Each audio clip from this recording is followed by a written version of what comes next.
Hi, my name is Amy Bolduck. I am the host of the Grounded in Maine podcast. I met Kelsey Green through Podmatch, which is a matching site for podcast hosts and potential guests. And Kelsey's message was so timely for me and just so intriguing. I have had a feeling that there was a bit of an addiction and a problem with detaching. And so her topic of digital minimalism just really appealed to me. It also was 2025 and the news was really heavy and constant. So I thought it was a perfect time for that to test it out. So Kelsey and I met in September and I did my first 24-hour screen-free challenge the end of September. And I've done a couple since then.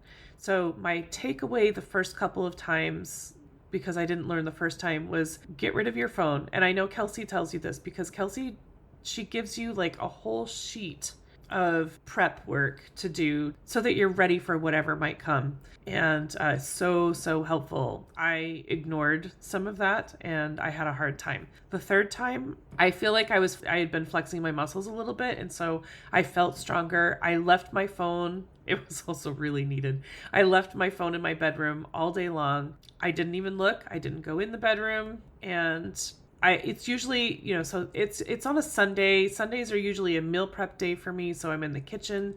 Usually I have podcasts or music playing. So the first couple times, again, were really hard. The third time, much easier. I was very productive and it felt invigorating.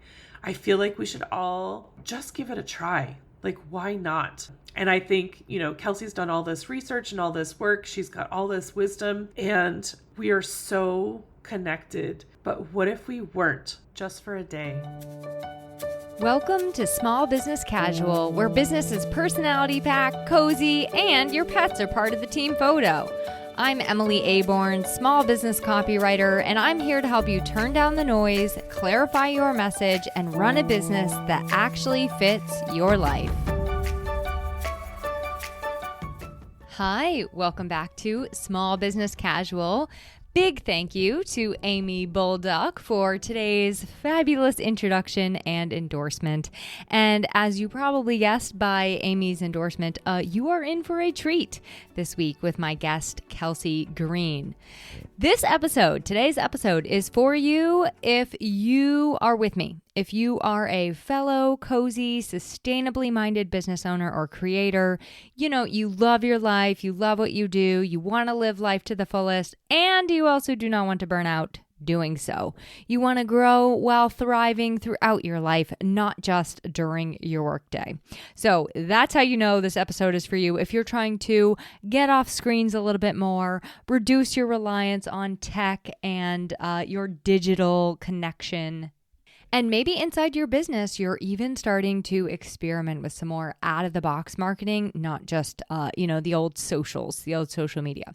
So I first did one of Kelsey's screen-free challenges that we're going to talk about in this episode over the holidays. And let me tell you, it was an incredible day. It was long overdue and much needed.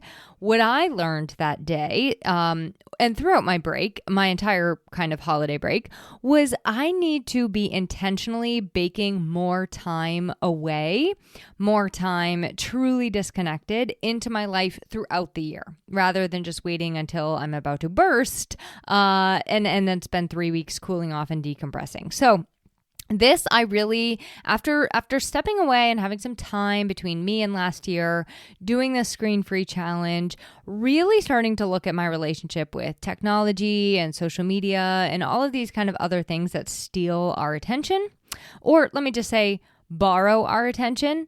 I think that this digital minimalism is part of the path. I do think it's part of the path to being able to be consistent and sustainable for the long term. So, it might seem counterintuitive, like that the answer to being able to stay connected is to step away.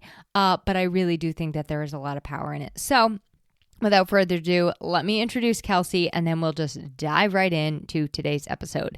Kelsey Green works at the intersection of community, strategy, and accountability, helping people stop stalling and start building lives that truly light them up. She's the creator of Summit in 6, a high accountability mastermind, How to Build Your Circle, which is a course focused on building meaningful in-person connections, and also the Screen-Free Sunday Challenges. All of Kelsey's links to connect, as well as the other resources we mentioned in today's episode, links to Amy, links to Podmatch, links to all the things, they will all be in the show notes. I hope, my hope for you in listening to this is that you love this conversation as much as I loved having it. And I do hope that you will join me in my next Screen-Free Challenge, which is going to be for me Sunday, February 1st, 2026. I wanted to give you plenty of time to decide and prepare. If you do it, I would love to know ahead of time. I would love to know afterwards. So email me, send me a message, and we can swap stories. Without further ado, let's get into it. Hi, Kelsey. Welcome to Small Business Casual. I'm so excited to have you here. Hey, Emily, I am pumped to be here. Thank you so much for having me today. All right. So, you know that I did one of your Screen-Free challenges, and I know you recently just did one, which I definitely want to get into like all the details of that. But before we get into the details of everything, I want you to take us back to maybe what you did before and also what led you to start these challenges and this whole initiative on digital minimalism in the first place. Sure. Yeah, I can just do kind of a quick recap of who I am and how I got here without going too much into detail. Uh, Basically, I was working in the nonprofit sector. I had received my master's and my undergrad in environmental studies and science and policy, and I was working in that field. And there's some amazing work happening in the nonprofit space, of course, and there's also a lot of burnout. And I had been very, very deeply feeling that, certainly. And because this particular nonprofit position was not well paid, I was also running a side business. And that served me well, in the long run when I launched out as an entrepreneur. But at the time, it was so overwhelming. And basically, short story is that I just found myself totally, totally blasted out energy wise Mhm. and frazzled, but also finding myself with a complete inability to focus on tasks. And I started to wonder, do I have ADHD? I know a lot of women have been diagnosed, in their 30s and 40s with ADHD. Like maybe I'm part of that group. But I was also wondering if this had something to do with the way that we have come to use our devices, the constant distractions, etc. And so I basically just started down this path of doing the research around what's happening right now, right? In this new era and the effects that it's having on our work, our creativity, our mental health, and our relationships. And that has led me to where we're at today. What are some of the like I love some of the deep, scary, dark numbers. So what are some of the things you found as it relates to our relationships and our health and our distraction levels and things? I mean, I feel like it's frying my brain, but I would love I would love numbers to back that up. Well, yeah, Emily. So I think honestly, I feel like to your point, individual experience is extremely important data. So Hmm. basically, the way that you feel after, let's say you do a little bingey sesh, on Netflix and just having a little, like you're doing Netflix and you're scrolling at the same time. And then, maybe you're also like eating like crap that day and whatever. Like, and you get up off the couch after half a day of doing this. And I don't think anyone's like, well, I feel amazing, you know? Yeah. So I do feel like that's actually really important. In terms of the research, though, there are these super strong correlations between the rise of the smartphone essentially and a decline in our mental health, a rise in loneliness, a decline in in-person community, and groups of people coming together. And I'm not a parent personally, but the data for kids is just honestly heartbreaking, heartbreaking, right? What's happening to kiddos these days. So, this is becoming more and more prolific. The data is, I think, definitive and it's also abundant. So, this isn't like a radical idea anymore. Right. I think people are finding that they do not feel good, and they can see this effect in their own life. But also, if you just, take 2 minutes to look into it, you'll find tons of data on it as well. Yeah, you're right. It's not a radical idea. But I think the way you put together a framework for people to start, because with the screen free challenge, you really put together this framework, which gives you time to step back from your screens. And in doing that, you really get to re-examine. You look at like, what was my relationship with it? Mm. How prevalent are they in my life? How attached am I to this thing? And it does give you, I think it starts with awareness.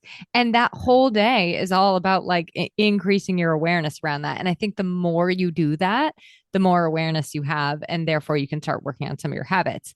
So I know though that you have the screen free challenge and we will get into the details on that. But on the whole, you take a very digitally minimalistic approach as often as possible. So what does that look like for you? Like why is that different than just unplugging for one day from, your Mm. smartphone? Yeah, that's a great question, Emily. Right. And I'll just come out of the gate right now saying I'm on the journey like everyone else, right? I have the same kind of brain mechanisms that everyone else does, and these technologies are created to be super addictive. And so I will just say I'm not perfect at it. I'm working on it, right? The things that I am doing that I'm trying to instill on the daily.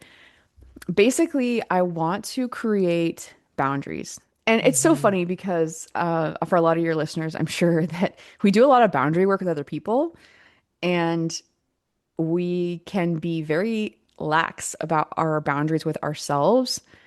And that's can especially show up when you look at your digital use, right? Like you could be really annoyed that someone else is on their phone when you're having a conversation or a meal, and then like you find yourself doing it too, right? So really it's the practice of two things, setting boundaries and then sitting with discomfort, which I Mm-hmm. think discomfort is honestly a currency that I think is going to get people to a lot of places that they want to go. So, and when I say discomfort, I don't mean like, you know, push past an injury and keep doing the marathon. I mean just the feeling of fighting a compulsion and being aware and working on managing something like that, right? So It's my it's therapist's favorite word. Can you sit with that discomfort? I'm like, well, yes, I hate it, but yes. I hate it. It's funny. I also want to pretend like something else is happening other than discomfort. I'm like, Yeah. oh no, I'm definitely really tired. At 10 a.m., I definitely need to just lay down and take a nap. And sometimes that's true. Most of the time it's not. I just don't want to do the work, whatever, right? So, for my own digital boundary practice, I am working on being off the phone for 12 hours. So for me, I try to go to bed early, get up early. So that means that from 7 p.m. to 7 a.m., my phone is in the Perfect. closet. And I'll just note that if you are caring for aging parents or kids, whatever, you can set call through mechanisms on your phone. So you don't need to have notifications for every single app, right? But it doesn't mean you can't have no notifications on for important stuff. So I have a call through from my mom, my stepdad if there's an emergency, but otherwise I mean I have no notifications on at all anyway. And I'm able to do that right now with my consulting practice because I've made it clear that I'm not just available at all times of the night and day like I used to be. So my phone's in the closet. Now, and that means no Netflix, no computer. I think everyone's heard the research about light and how difficult it is for your sleep and to create great sleep habits when you're scrolling and watching screens, right? So the phone's in the closet. Now in the morning, there's often space for me to do deep work from let's say 5:30 a.m. to the time I go to the gym. So I can get on my computer and sit and kind of have my morning ritual. And that might include writing on the computer. That's fine. I guess I'm talking about more scrolling, checking the Yeah. apps, whatever it is. And it's always like now that I'm used to it, when I open my phone up at 7 a.m., it's like a little gift. You're like, oh my gosh, like what happened in the night? Oftentimes nothing, you know? And so I've tried to reframe it into a positive, like, oh, it's like a little gift instead of just this like compulsive thing I do when I first wake up. I fully believe that the last hour of the day and the first hour of the morning, are just so critical for Yeah. us to prepare and to wind down, for our brains to separate. And I am so excited about sleep right now, having Same. been like an insomniac for my whole life. And then I realized I just had horrible sleep habits, sleep hygiene, and I was just drinking too much wine. It's like, now I'm like, oh, I'm a morning person? Like, who knew? And I truly believe that this is a big part of it, setting these boundaries around my phone. So that's And one practice. I love that one. And oh my gosh, I've tried to do it. So I think one thing is if you feel like that's too long, like if 7 a.m., 7 p.m. to 7 a.m. feels too long, start with 11, start with 10, Yeah. start with 9. Like most people don't get 9 hours. I mean, I do. But Nice. most people are not getting that much sleep. So start with 9, right? And then work your way up from there. And I think that's really the key is this doesn't have to, you're not like completely eliminating and throwing away all of your technology. You're figuring out ways to make it work for you so that you're not Yeah, burning yourself out on a regular basis. Okay, so I absolutely. have one for you based on the like some specific listeners who I know are hearing these words right now. Um, what would you say for like business owners and Mhm. creators where, okay, there's a couple things. First of all, a lot of our business, I mean, I'm in front of my computer a lot during the day. Mhm. That's how I do my work and how I interact with a lot of my clients. Some are in person, but a lot is behind my computer. And then there's social media, and there Mhm. are some things that I have to keep up with on social media, a couple, not as much as I've lied to myself and told myself. Sure. Um, and then also being like quote unquote reachable, right? So what would you say for like business owners who Mhm. either have to be on more or think that they have to be on more? How would you kind of help them to manage those logistics while also working to reduce their screen time? Yeah, thanks, Emily. This is a question that comes up a lot. And it's not just for business owners, it can be people that have a really, just a type of career that necessitates being available, if you're a doctor, if you're an attorney, whatever. Um, so this is a great question, and I will just say though, I'll just speak to the business owners because I presume that you do have quite a few of those listening. So I think the fallacy is that oh, I have a business and so I need to be doing all these things. Mm, And that can be true to some extent. Okay. But then what I have seen is that with that belief system, there is a full release of your autonomy to be able to make decisions around the boundaries. And in my journey of digital minimalism, it started partially, some of these things start in like a kind of painful way, but I was in a relationship with another business owner and he could not be off his phone. It was constant social media notifications, email notifications coming through, so we're trying to have these serious conversations and his phone is face up next to us, lighting up, bleeping and blonging, through these really important conversations. And I'm like, I'm also a business owner. I also have clients who are actually in the strategic communications arm of my business are actually having crises like wildfires, like, taking out critical infrastructure. Like I, like we both have businesses, yet we're really approaching it differently. And it was very uncomfortable. And that's when I started to understand that digital minimalism is actually becoming a core value in my life, partially because, and maybe we'll get to this later, partially because I have seen the benefits of it, right? Yeah.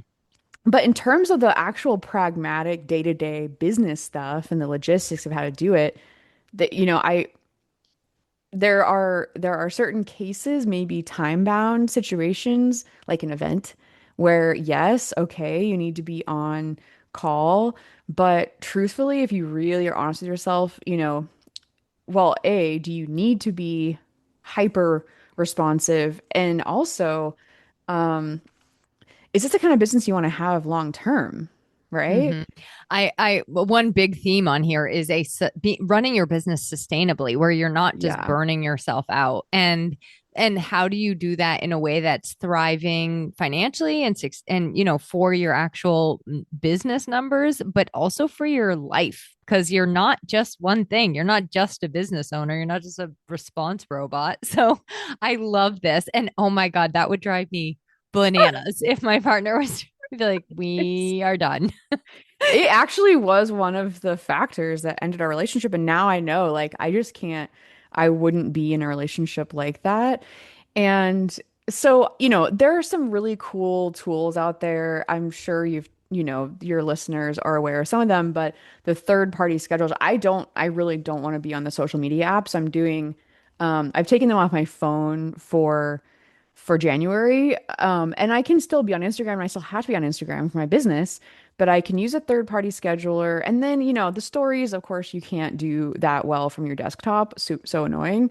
And so I'll log on, I'll download the app, I'll do the story, and I'll just get out of there. Like I just don't want to do it. That's like an ethos for my life. I just Yeah. don't want to spend any more time scrolling. There's amazing content out there, and I've seen enough. Like at this point, I want to do more long form consuming of content, and I want to purposely seek out, there's some Instagram accounts that are incredible.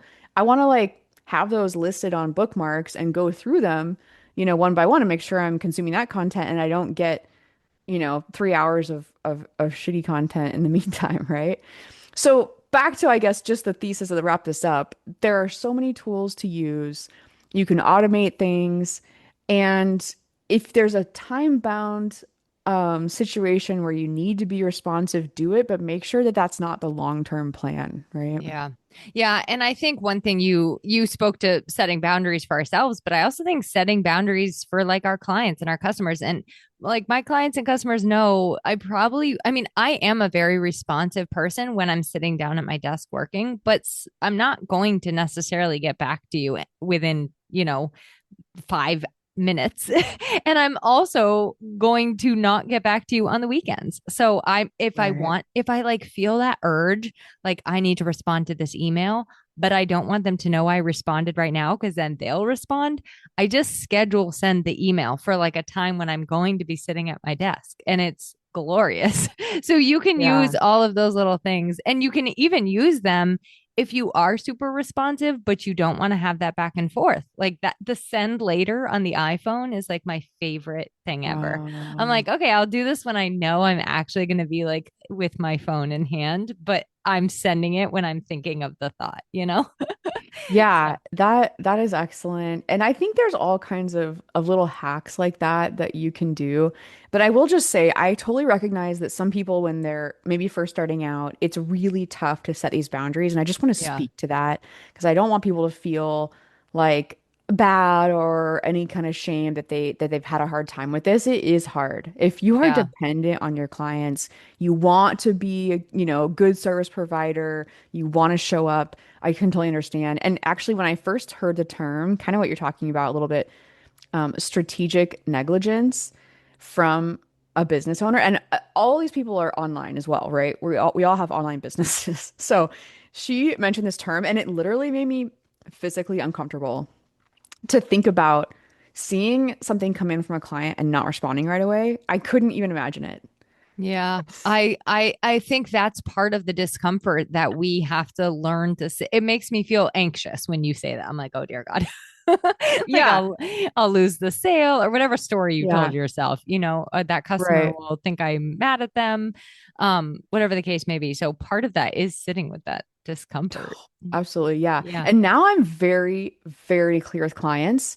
And it sometimes it's a little bit uncomfortable because I won't respond and then I have to like reset the boundary, depending on the client, of course, a couple times. But now I have it in my contract. I actually write in my contracts that I practice a deep work philosophy, which means that when I am working on a certain project, I'm fully present. If you do any hourly billing, clients are usually pretty pumped about this because they're like, "Oh, Yeah. okay, great. When she's doing work for me, she's like she's not taking calls, she's not responding to other emails, whatever." But it doesn't matter how you're billing. That's my philosophy and that's now in my contract. And if there were a problem, then I would refer back to that. I will say though, just to be honest with everyone, that might mean that I just don't get or keep certain kinds of contracts for very disorganized clients. Clients are always an emergency, or clients that just really, really, really want someone to respond at 9 p.m. at night. That's like Yeah. unless there's an active emergency, I'm really not. And by active emergency, I mean like one that has been designated by the state, Yeah. I am Yeah. really not going to be responding. So it's not always going to work out, but for my life, I absolutely just don't, I can't operate like that for my mental health. And so it's really just like kind of a no-brainer at this point. Yeah. Let's if you're okay with it, let's shift gears and talk about the screen-free challenge and what you said you wanted to talk a little bit about the benefits that you've experienced, but also others have experienced. And I'm happy, as we go through, I'll kind of contribute like, oh yeah, that happened to me too, or that didn't happen to me. I'm so curious that that happened to somebody else. So I guess I'll just leave it with you on like what the benefits are, as well as how logistically someone goes about this. Because I think when I first saw it, I said, that's going to be really, really hard for me. And I don't exactly know why, because I don't feel like I'm addicted to my stuff and my Mm. phone. I think I use the weekends for like a lot of my deep work that is for my Mm. business. And so I was like sad to have that time taken away. So I did my first one over the holidays, which was perfect because Oh, nothing needed to get yeah. done. My Right. stupid to-do list was withering away, not getting done anyway. So I'm like, great. So that's when I first did it. But I want to hear from your sort of, your perspective what the benefits and logistics and things like that are. Sure. Yeah. Well, it's funny, Emily. I will say that when I first, and I didn't make this up. This has been, people have done this for a little while. But when I first started running this challenge, I was like, well, this is going to be a dumb challenge. Like everyone can do this. Like this is not even a challenge, like whatever. Especially if people go hiking or backpacking, they're used to being outside and off, they have no cell service, whatever it is. And I was shocked to find it's actually very, very, very, very challenging for most people to go 24 hours.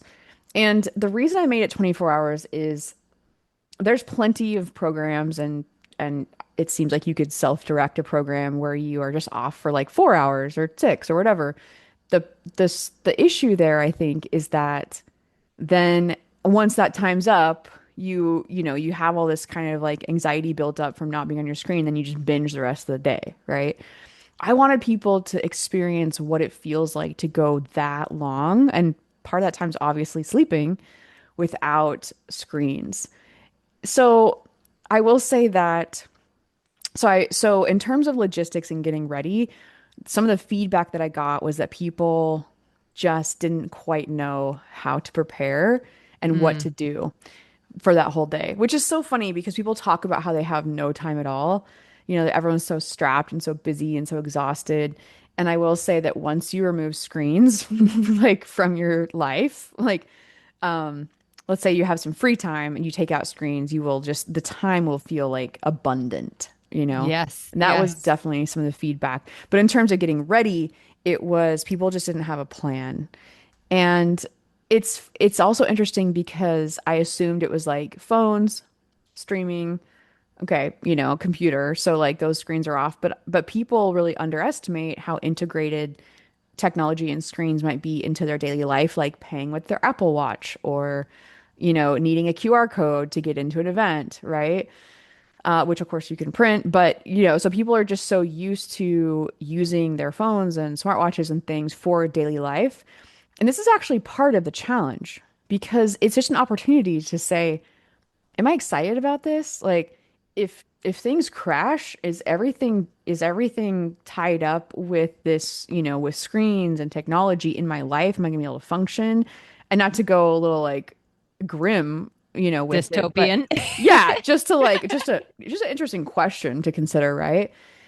But also when people say, I don't know if I'm addicted to screens, addiction can sound like a strong word that people are a little resistant to, and that's cool, whatever. I'm not here to like tell you if you are or aren't.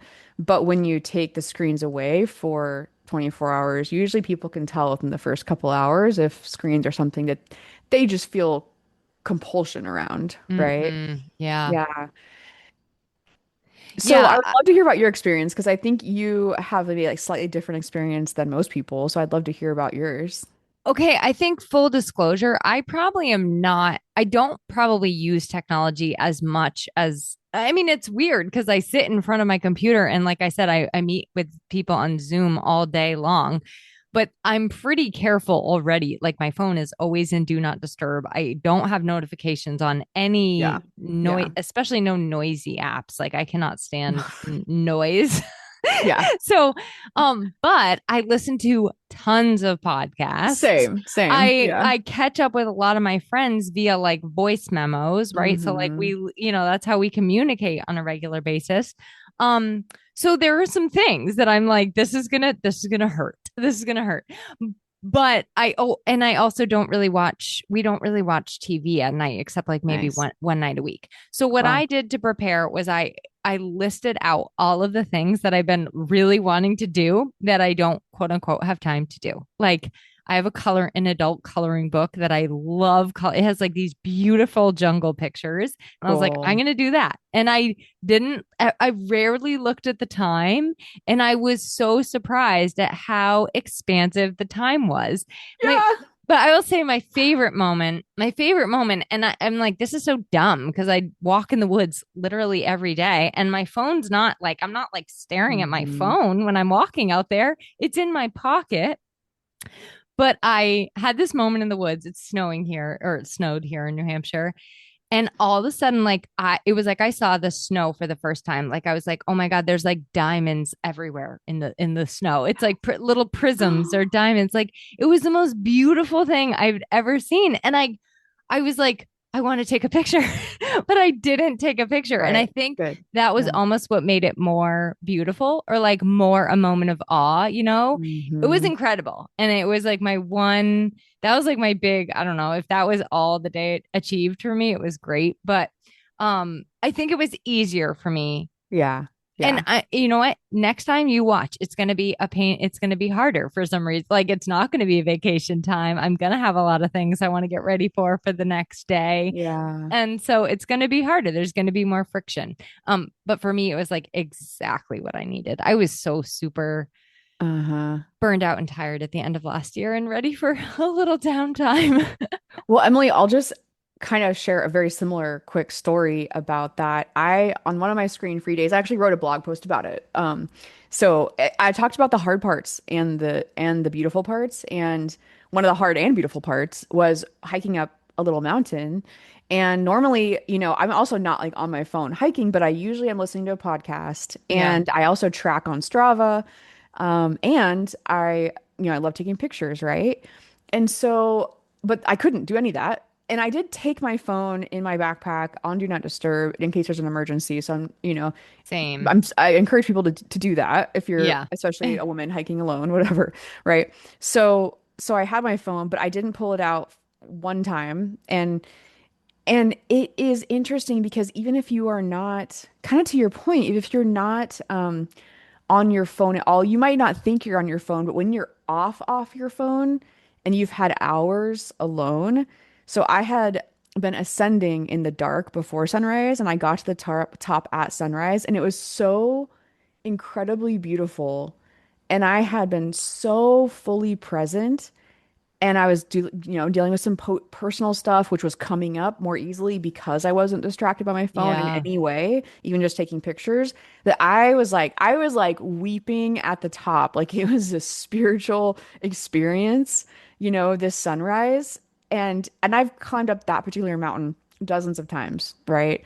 Seen tons of sunsets, and I was just overcome by emotion and beauty. And I would have certainly appreciated it, but I truly believe that was a completely different experience because Yeah. I was completely off my phone, right? How do you feel and how do other people say they feel when they come out of it? Like the next day, I felt like I was like bombarded. I'm like, oh my. So one thing I will say that it was a really good tactic for a person who has like, maybe you Google a lot of things or you're like real curious and you ask a lot of questions. You're like, oh, I got to look up the meaning of Yeah. this word. I do that all the time. Like I'm always jotting down words to look up. I made a list for myself for the next day of like things I want to Totally. look up or things, people I have to text or whatever. So that way it wasn't like I didn't even reach for it. I just reached for the notebook to write it down, which, well, I put it away completely also. Right, um, right. but the next day I felt a little fire hosed, I will say. I was like, what Mm. the heck? Like, can I go back to yesterday and do that every day and never use my screens again? I It know. was a little Yeah. intense. That is super common, and for me personally as well. So I will say, just if people are going to try this, usually the survey results show people feel quite anxious for the first couple hours and a little kind of untethered. And if it, depending on your level of use, you might feel a little crazy in your head, right? So that's where making a plan is important. And if they sign up for the challenge, leading up to it, I send them reminders to make their plan for the day, literally chart out every hour what you're going to do. You can Yeah. change it, it's fine. But making a plan and just kind of sitting with that discomfort of the anxiety for that first little part. But then usually people report out the second part of the day, they've found something to do. They've found a project, they've reconnected with hobbies is a big one. Hobbies they used to do that are tangible with your hands, whatever that baking, cooking, gardening, woodworking, and they feel pretty awesome by the end of the day. And then for me, the next day when I come out of it, it's interesting because I'm like, oh, I missed podcasts so much. So then I'll turn on a podcast first thing in the morning, and then I'll find that the more this happens, the more work that I do around digital boundaries, I'm sort of my own thoughts are sort of fighting with the podcast Mm, until I've had a chance to sit and process and work through my own thoughts. Like do a download like what you're talking about. If you practice the artist way thing, your morning pages or journaling, da da da, whatever. And so, but it's interesting because yeah, I also felt that I was like, oh, it's so noisy. yeah. And I need some time to enter into the day after so much like space and silence and the opportunity to just like be fully present with myself. Yeah, that's so good. What else do other people say about how the day went for them? So, some of the other things people are saying about that stretch of time, I mean, truthfully, a lot of people don't end up being able to do it. And they really fall down a lot of times in the evening if you have a practice of watching TV in the evenings or whatever their normal kind of routine is, they end up kind of just sliding back into it. Hmm. Um, but in general, I'd say if you can get through it, people say, wow, I didn't realize how integrated screens are into my life. If they are in relationship with someone, in the same household, whatever, they have more time to be fully present with those people. Um, but, it's usually a mixed bag. And I feel like in general, I'll just speak to the fact that the more like, the more you put this into practice, the easier it gets, right? Like a lot of habits, and the more rewards that become apparent because it's like let's say going to the gym. It's like at first you're like, this is hard and sucks. I don't like these gym bros. That's basically my experience. And I hate this place and I don't see any results.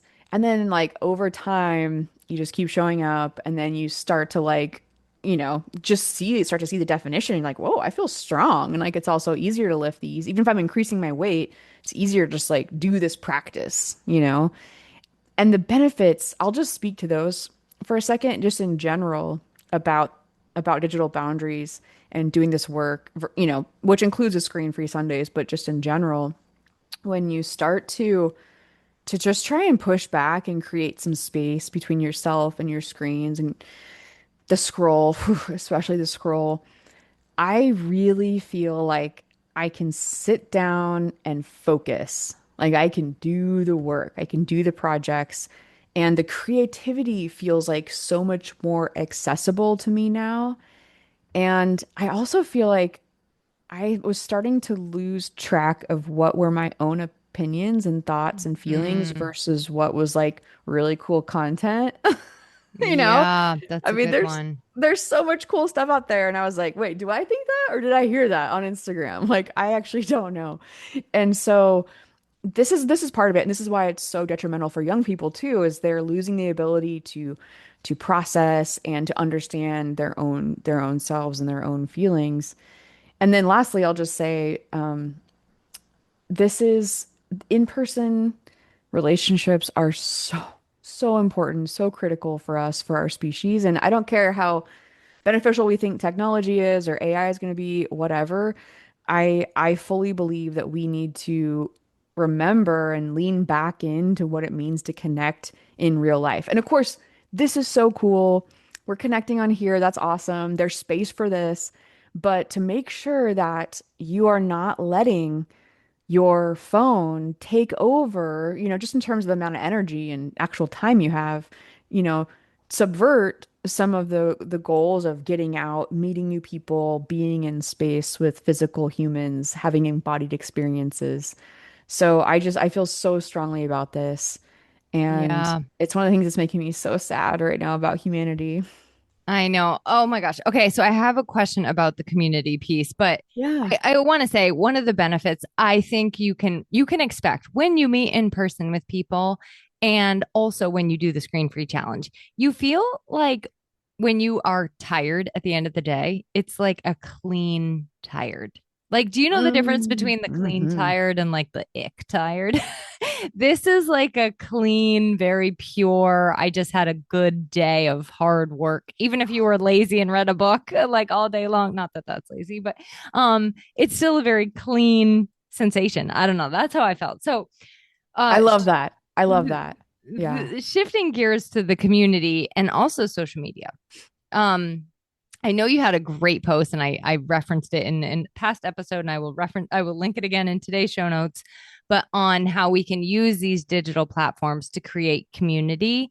But I really want to talk about like when you're with people in community, Mm, what are some of the things? I mean, we see it all the time at the grocery store. It's not yeah. like I'm there to like make friends necessarily. But I see this all the time. And I intentionally do not bring my phone into the grocery store because this Cool. drives me bananas. So Yeah. you're in the checkout line and the line's long, right? Because everybody goes to the grocery store at the same time because that's what they always do because that's what you do. And everybody's on their darn phones. They're Mhm. just staring at their phones. So I'm the person like the creepo that's like watching every single person come in, and I'm like if people watching, and I get up to the register and I say something to like the person in front of me, and they were not even looking. They're like, I don't know, what just happened, you know. Mm, So, mm. my question for you is, what are some things we can do when we are in the presence of other people, like when we are now engaging with community, Yeah, to not let our phones and our technology be a distraction? totally. Well, Emily, I'll just say I love that you don't even bring your phone in. I freaking love that so much. Good for you. And I will just say I'm week by week, I feel like I'm taking a measurably harder stance on this because I'm just sick of it too. And not to say I don't ever struggle with it or I'm not ever on my phone in Same. public, but um, I'll just give you an example back to the gym. My trainer had me on this super cool app. So cool. There's some really cool technology out there. Like I use some of it, but I hated being on my phone at the gym because basically every exercise I had to Yeah. like log it on my phone. And when I first started going to the gym, I was like, what is everyone just doing on their phone? It looks like everyone's in their living rooms scrolling, just lounging around on the machines on their phones. It drove me crazy. And I was like, oh, well, some of them are probably using these cool apps, to track their Yeah. progress, and that's neat. Some of them definitely not. But either way, I don't care. I'm like, I just don't want to do this anymore. I do not want to be on my phone in here. It makes me feel gross. And so I just I'm going analog. Like I Yeah. can Yeah. I'm going back to a little journal, piece of paper. I can write. And it's actually so much more satisfying for me to be like, I just did 10 Same. more pounds. Yeah, to write it in. And so I guess I'm really leaning in this year, 2026, to more analog practices in general. Hmm. I'm really starting to not this is not where I want to take this chat, but really starting to examine ChatGPT use for business or for other stuff. I'm just really starting to feel kind of gross about it. Hmm. And so to your question, it's just very obvious. Like, just put your phone away, right? Yeah. Put Yeah. your phone away. It is so important though when you're with people that you love. And I realize people, if you see them all the time, you live with them, like you're going to be on your phones. Of course, sometimes it's in your house, right? But I would say that there's some really cool tools like Emily, it's funny on this journey. I used to make fun of this incessantly, um, these kinds of tools and hacks, but there's something called the RO box. Not an affiliate, not saying get it. I'm just to note that there are things out there to help with this. So this is an actual box that you put your phone in, and like I think you have to pay a membership. It's like whatever, you have to buy this cool box and it charges your phone and it tracks the time that your phone's in the box, right? And Cool. so I used to be like, oh my God, just put your phone away. You don't have to pay for that. It's free. But I get it. Like this shit's addictive. Yeah. So this is a really cool idea for like, if you have a problem with being on your phone or on your family or loved ones, you have something like this, to just put your phone away in and track it, and you can have a little contest between you and your husband, whatever, you and Yeah. your kids, if your kids are older and have smartphones. If your kids don't have smartphones yet, please don't give them one.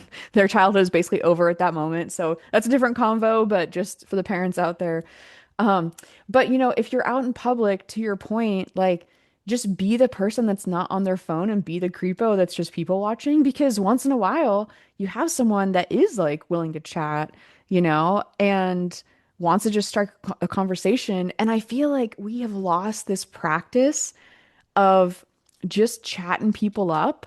And it's actually making it harder for us to chat people up, and just be in the world.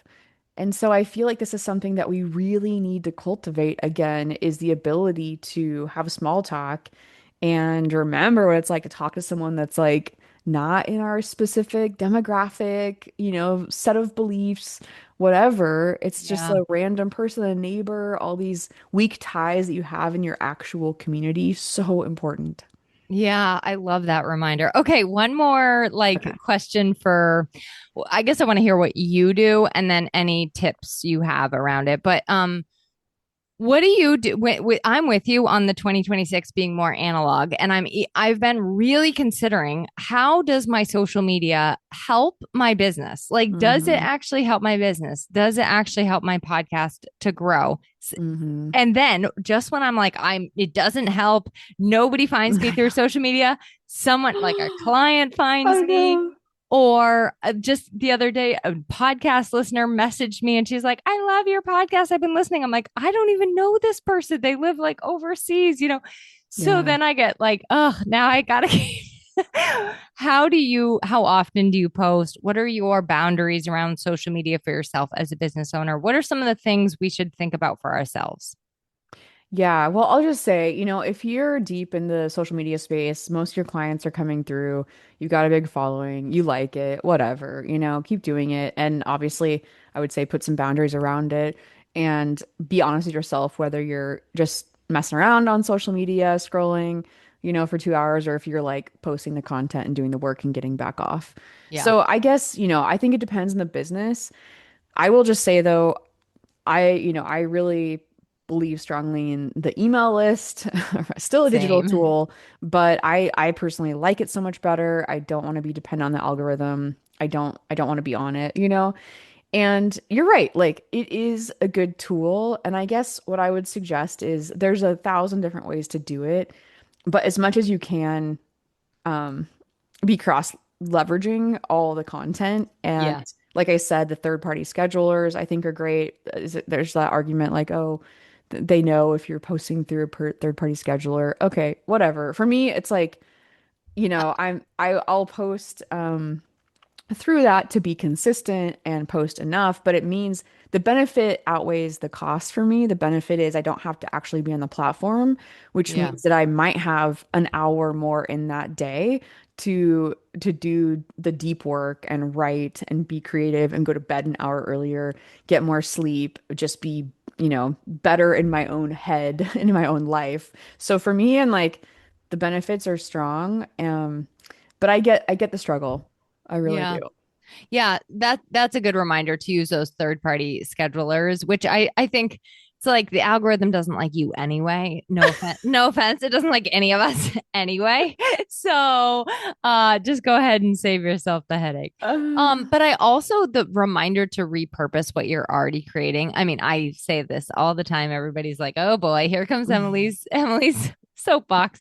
But yeah, right. really, really important. It saves you so much time and also having to like be on there thinking about what you're trying to say, that's just a waste of your digital time, I would say. So Right. And I will say too, Emily, I'm pretty pumped on this new direction of, just like because of AI, there's obviously such highly polished, curated content out there. So I think that's great for us content yeah, creators because now we're like, oh, we don't have to spend 3 hours in Canva, making something or whatever, doing it through AI, obviously taking less time, but we can just like post real shit and people are excited about that. And I'm exactly. pretty pumped on that, right? And it's Yeah, actually great because for writing, which I care a lot more about, um, if you have a typo, you make a mistake, you are using your own voice like very specifically and heavily. Before, I feel like we had to, copywriting was so different because we're trying to sound a certain way or whatever. Often now we're like, oh, delightful. This person's not a bot. And I yeah, can yeah, tell, I feel the that's great. same. Yeah. Okay, I want to close by asking you, you recently just did a 36-hour, not just no screen challenge, but no input challenge. So tell us Mhm. about that and piggyback onto that.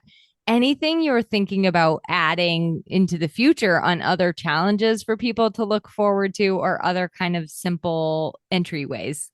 Yeah, totally. Well, I guess I'll just say, just because I think it's such a great resource. There's this book, Cal Newport Yes. is the author, Digital Minimalism, and just, if anyone's scared about the term digital minimalism, he talks about how you can still. He's a tech guy, right? So how you can still use the tools. It's just to leverage the tools to support your core values versus subvert them, right? So just creating this ethos around it. And so I just want to make sure to mention that resource. For the 36-hour challenge, the screen-free challenges have been so beneficial, the 24 hours. And now I'm pretty used to it. Like it's just not that big of a deal. I just get more creative with what I do during those days. It's not the end of the world. Um, but what I wanted to do, so New Year's Day, I usually do 24 hours ish of, yeah, no screens, but also no inputs, no reading. And the reason I do this is because Cal Newport in this book talks about solitude, and solitude in his case means, you don't actually even need to be like your physical body alone, but it's solitude from other ideas. Mm, And I really like this because I'm a big reader. I read every same, night. Yeah. same. Yeah, and This is I could like read for 12 this hours. is like starvation. Yeah, I could read for 12 hours straight. Like I could finish like multiple books in a day, Yeah. legit. Like I could tuck in. But what I wanted to do for this New Year's Day, New Year's Eve, New Year's Day was to see what it felt like for 36 hours to not have that, not have any books, not have any screens, obviously. But I also covered up the clocks. And this was a new practice. So the oven clock, the I turned off my little bedside alarm clock. And so I had no idea what time it was in the day. And this just like it was honestly it was tough. It'll be easier next time. It was tough because I didn't realize, I'm like a on time, I track time very closely, always aware of what time it is, and I didn't realize that that meant that I was determining my entire day around the clock. And Yeah. of course, if you have a booked out, schedule all day, like you got to be paying attention and like got to show up. But if you don't, for a Sunday, say one Sunday, um, it's just interesting to see that you have relinquished your ability to make decisions about what you need for your body and for yourself to external factors like Yeah. the oven clock. I looked at the oven clock, which I put a little sticky over it that said, I love you, brain. I kept like obsessively looking at the oven clock and I was like, I should have taken a little tally, like how many times do I look at the oven clock to tell me what to do? Like, is it time to Yeah. work Yeah. out? Is it time to have my breakfast? Is it time to have lunch? And I was like, whoa, am I hungry? Like, Yeah. how do you know Yeah. I'm hungry or not? It's just that it's like noon, so it's time. And it was really cool, very illuminating. I did a lot of writing and I did a lot of deep thinking, Yeah. conceptual thinking, and I feel like I was able to, after a while, be more creative. I was like, what is stopping me right now from just thinking like radical stuff, wild stuff, writing like new things, thinking about the year in these new ways. And so that was yeah, quite an experience. I might try it. We'll see. I would have to be like to tell my husband, do not tell me the time. Like, if I want to put dinner in, like we'll set a little outside timer. You set a timer on your phone or whatever, but don't tell me the time. So Yeah. I love it. All right. What do you hope if people hear this and they're like, okay, I want to do something, how do you hope that they take just one step to kind of implement something we talked about into their everyday lives? Yeah. Well, I will say too that I'm working on doing more of a baby step offer where it helps people that are just starting out on this journey to implement some of these small steps first, because like you said, if you're digitally minimalism curious or you have some of these practices, it's easier.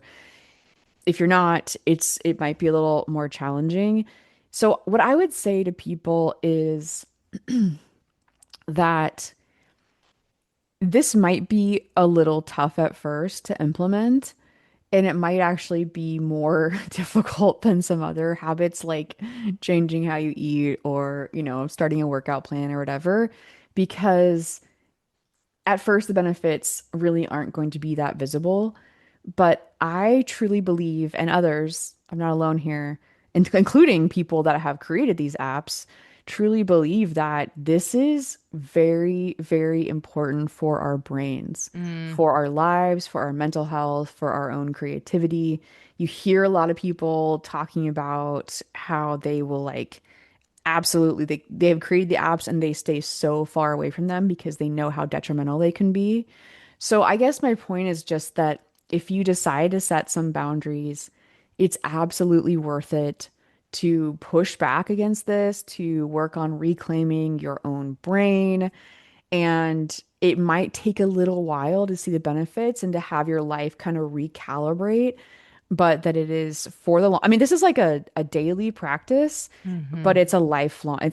Of course, especially just, like year by year, as technology integrates itself more into our life, this is for the rest of your life. Like, Yeah. Yeah. it's so important. And if you start now with little baby steps, like we talked about, just putting your phone away earlier, trying some chunks of time without your phone, turning notifications off, all these things. If you start working on it now, in 5 years, when people's brains are just totally frazzed out and they have completely disconnected from society, you'll have done some of this work little bits at a time and you'll be in a really different place. Oh, that is an exciting prospect. Mm. So thank you for leaving us on that note. All of the resources that you mentioned and all the links to connect with Kelsey will be in the show notes. Make sure you check those out. Everyone knows my show notes are notorious for having all the details. Thank you so much for joining me. This was Fantastic. Like I said before we hit record, it was like meeting a celebrity. So thank you. Oh, And thank you Emily. for inspiring me to make some really important changes in my own life. Awesome. Thank you so much for having me. Thank you.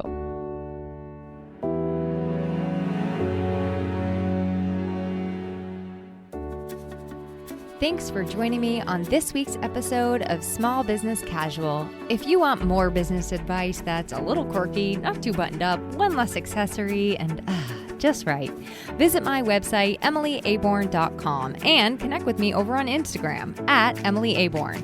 I'll be here, cozy slippers in hand, to help you design a business you love.